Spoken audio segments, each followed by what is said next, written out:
అందరికీ నమస్కారం. ఈ రోజున టీడీపీ 4వ తారీఖు ఎలక్షన్ కౌంటింగ్ అయిపోయిన తర్వాత అధికారం వచ్చిందనే సమయం వచ్చిన తర్వాత ఈ రాష్ట్రంలో చేసిన దాడులు, ఈ రాష్ట్రంలో చేసిన అల్లర్లు, ఈ రాష్ట్రంలో చేసిన దాడులు చిన్న చితుకువి కావు. కొట్టి చంపడం అయితేనేమి, కొట్టడం అయితేనేమి,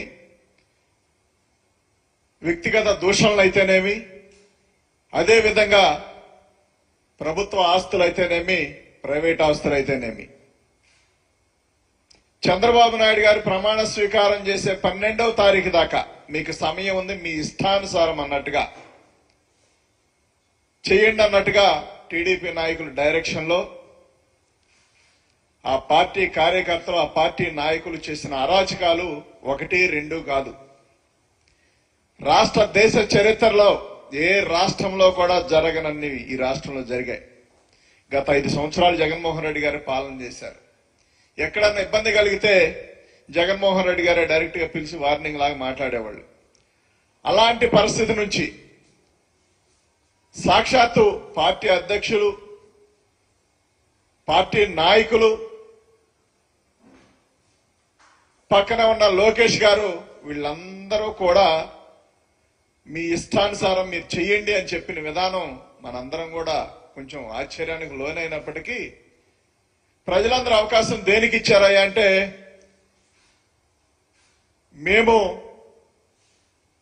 ప్రతిపక్షాల పైన అంటే వాళ్ళ పైన కక్ష తీర్చుకోవడానికి మాకు ఛాన్స్ వచ్చింది, ప్రజలకు మేలు చేయడానికి కాదు అన్న భావం ఏర్పడిపోయింది వాళ్ళకి.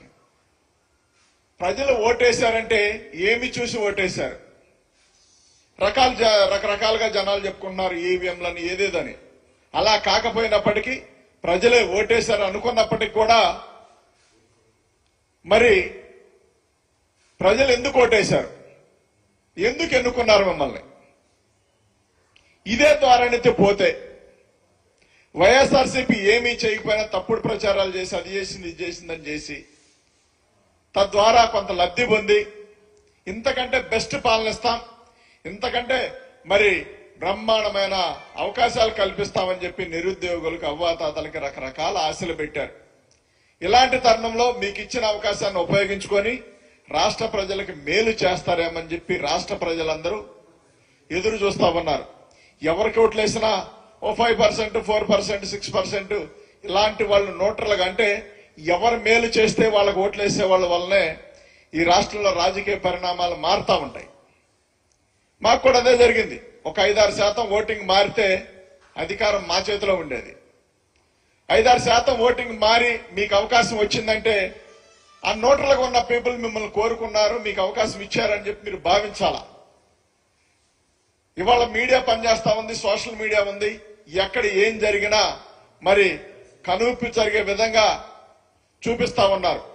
కానీ మీకు అవేమీ పట్టదన్నట్టు, మాకు సంబంధం లేదన్నట్టు, కళ్ళకు గంతలు కట్టుకున్నట్టుగా మూకుమ్మడ దాడి. ఇవాళ తిరువూరులో ఎంపీపీ ఇల్లు, వాళ్ళకి అన్ని పర్మిషన్లు ఉన్నాయని చెప్పుకుంటా ఉన్నారు. సరే, ఉన్నా లేకున్నా అధికారులు చేయాల్సిన పనులు ఎమ్మెల్యేలు చేయడం ఎంతవరకు కరెక్ట్ ఆలోచించాల్సిన అవసరం ఉంది. దాంతో అధికారులకు మీరు ఆర్డర్ ఇస్తే తప్పు ఉంటే వాళ్లే నోటీసులు ఇచ్చి వాళ్లే దానికి పరిష్కారం చూస్తారు. తగదనమ్మా అని ర్యాలీగా కొంతమందిని తీసుకొని జేసీబీలు తీసుకొని వెళ్లి ఇళ్లు పడగొట్టే పరిస్థితులు చేస్తా ఉన్నారంటే మనం ఎటుపోతా ఉన్నాం? ఈ రాష్ట్రాన్ని ఎటు తీసుకుపోవాలనుకుంటా ఉన్నారు. లేదు, 5 సంవత్సరాలు ఛాన్స్ ఇచ్చారు కాబట్టి ప్రతీకారం ద్వారానే వెళ్దామా, ప్రతీకారమే తీర్చుకుందామా?